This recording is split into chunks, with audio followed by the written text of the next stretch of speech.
Hello friends, आप देख रहे हैं चैनल उर्दू कहानी। फ्रेंड्स, दिलचस्प कहानियाँ जानने के लिए मेरे चैनल को लाइक एंड सब्सक्राइब करें। बादशाह बेगम का रो रो कर बुरा हाल था। अभी उन्होंने अपने बच्चे को आंख भर कर देखा भी नहीं था और उनकी नज़रों से दूर हो गया। ये बात वो बर्दाश्त नहीं कर सकती थी। पूरे कोकाफ में कोई भी इस बात का पता नहीं लगा पाया था कि आखिर माजरा क्या हुआ। सिर्फ अशरफ ही जानता था कि असल बात क्या हुई, लेकिन वो चुप रहा, वरना उसकी गर्दन उड़ा दी जाती। बादशाह सलामत ना झूठे को छोड़ते थे और ना ही गद्दार को। अशरफ को इस बात की फ़िक्र खाए जा रही थी कि उसका बेटा भी बादशाह के बेटे के साथ गायब हो गया था। अब वो किसी सूरत भी बादशाहत का दावा नहीं कर सकता था। इसके किए किराए पर इतनी जल्दी पानी फिर जाएगा, इस चीज़ का उसे कतई इल्म नहीं था। बादशाह लुकमान गम से नडाल हो चुका था। तमाम बुज़ुर्गों के मुताबिक उनके घर जो बच्चा पैदा होने वाला था वो काली दुनिया के हाथमे का सबब बनना था। एक वही बच्चा था जो परस्तान की शहज़ादियों को वापस ला सकता था। वो अभी सर थाम कर बैठे थे जब कनीज़ अंदर हाज़िर हुई।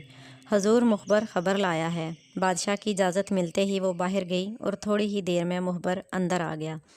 बोलो, क्या खबर लाए हो? उसने बादशाह के सामने अपना सर झुकाया। हजूर, खबर मिली है कि सईदपुर में एक लड़की पैदा हुई है जिसके हाथ में आपका ख़ानदानी निशान है। वो निशान तेज़ी से बढ़ता जा रहा है और जब चाँद निकलेगा तो इसकी रोशनी पूरे सईदपुर को रोशन कर देगी। और हजूर, ये खबर भी मिली है कि यही वो बच्ची है जिसे काली दुनिया का बादशाह हासिल करना चाहता है। बादशाह जल्दी से उठ खड़ा हुआ। इसके बारे में तो हमने सुन रखा था कि वो हमारे लिए खतरा बन सकती है अगर वो काली दुनिया के हाथ लग गई तो, लेकिन हमारा ख़ानदानी निशान उसके हाथ पर गया, इसका मतलब है कि शहज़ादा रहीम ज़िंदा है। बादशाह लुकमान कुछ सोचने के बाद बोला, तुम लोग अभी जाओ, इससे कबल इस बच्ची को हमारे महल पास ले कर आओ। जब तक शहज़ादा रहीम नहीं आता वो बच्ची हमारे महल में रहेगी। मुखबर ने आजिज़ी से सर झुकाया। हजूर, एक बात पूछना चाहता हूँ ग़ुलाम, अगर आप मना ना करें तो। बादशाह ने हाथ के इशारे से उसे बोलने की इजाज़त दी। हजूर जानते हैं ना कि कोकाफ में पहुंचकर इसकी बढ़ोतरी ज़्यादा हो जाएगी और 2-3 साल में ही ये इंसानी दुनिया के 18 साल के बच्चों जैसी लगेगी। इसके बाद सुनकर बादशाह लुकमान सोच में पड़ गए। इसकी फ़िक्र तुम लोग मत करो, बस इस बच्ची को यहाँ लेकर आओ। अगर इसके हाथ पर हमारा ख़ानदानी निशान है तो अगली मलका वही बनेगी। बादशाह ने उसके जाने का इशारा किया, पलक झपकते वहाँ से गायब हो गया। शहज़ादे रहीम, आप जहाँ भी हैं हम बहुत जल्द आपको ढूंढ लेंगे, आप फ़िक्र ना करें, और जिसने भी ये साजिश की है हम उसका सर तन से जुदा करेंगे। बादशाह बेगम अभी तक सो रही थी। बादशाह लुकमान ने फ़िज़ा में हाथ बुलंद किया और मीठी मीठी हवा चलने लगी। धीमे धीमे गीत कानों में रस घोलने लगे। बादशाह बेगम को सोता देखकर वहाँ से गायब हो गए। मीरा आलम किसी भी हालत में दुआ को छोड़ने के लिए तैयार नहीं थी। उस औरत की बातें उसके जहन में गूंज रही थी। जैसे ही वह नज़र से दूर होती उनका दिल बेचैन हो जाता। अभी भी वो जाग रही थी, उनकी आंखें नींद से भारी हो रही थी, लेकिन सोने का बिल्कुल भी दिल नहीं कर रहा था। जैसे ही आंख बंद होती ऐसे लगता जैसे दुआ को कोई उठा कर ले जा रहा हो, और आंख फ़ौरन से खुल जाती। आलम शाह इसकी हालत देखकर बहुत परेशान हो गए। नींद पूरी ना होने की वजह से वो बीमार हो सकती थी, इसलिए उन्होंने दुआ को खुद संभालने का फ़ैसला किया। मीरा, तुम थोड़ी देर आराम कर लो, मैं दुआ को लेकर बाहर सहन में जा रहा हूँ।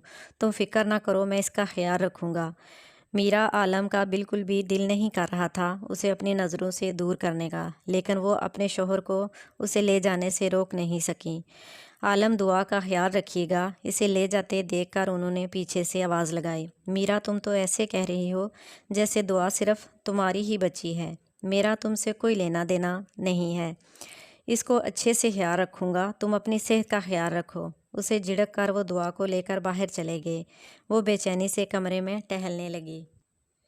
आलम शाह ने मीरा को डांट दिया, लेकिन ऐसा करना ज़रूरी था क्योंकि दुआ की वजह से वो बहुत परेशान थी। असल बात क्या थी ये उन्हें बिल्कुल भी पता नहीं था, वरना वो भी इनके जितना ही परेशान होते।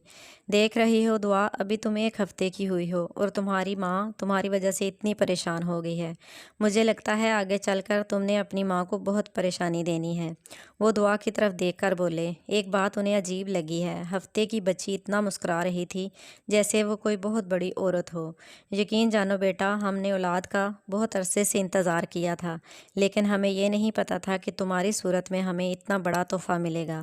اللہ کا لاکھ لاکھ شکر ہے۔ ابھی وہ دعا سے باتیں کر رہے تھے جب پودوں میں ہلچل ہوئی۔ دعا بیٹا، آپ تھوڑی دیر ادھر لیٹیں، آپ کے بابا ابھی گئے اور ابھی آئے۔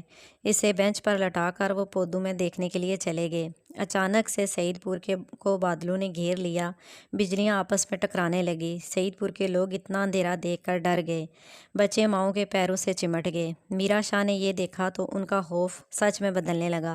اس بوڑھی عورت کی باتیں سچ ہونے لگی۔ ٹہلتے ہوئے کھڑکی کی طرف آئیں تو دعا کو وہاں بینچ پر پایا۔ ایک دم سے روشنی نے دعا کو گھیر لیا اور اسے اٹھا کر وہاں سے غائب ہو گئی۔ بادل ایک دم سے غائب ہو گئے۔ سعید پور کی روشنی سے جگمگا اٹھا۔ سورج پوری آب و تاب کے ساتھ چمکنے لگا۔ میری بچی، میں نے بولا تھا اس کو اکیلا نہیں چھوڑنا، لیکن انہوں نے اپنی ہی ضد کی۔ وہ صحن کی طرف بھاگ کر گئی۔ ان کے رونے کی آواز سن کر عالم شاہ دوڑ کر ان کی طرف گئے۔ کیا ہوا میرا، تم اتنا کیوں رو رہی ہو؟ کافی دنوں سے میرا شاہ کا برتاؤ بہت برا تھا۔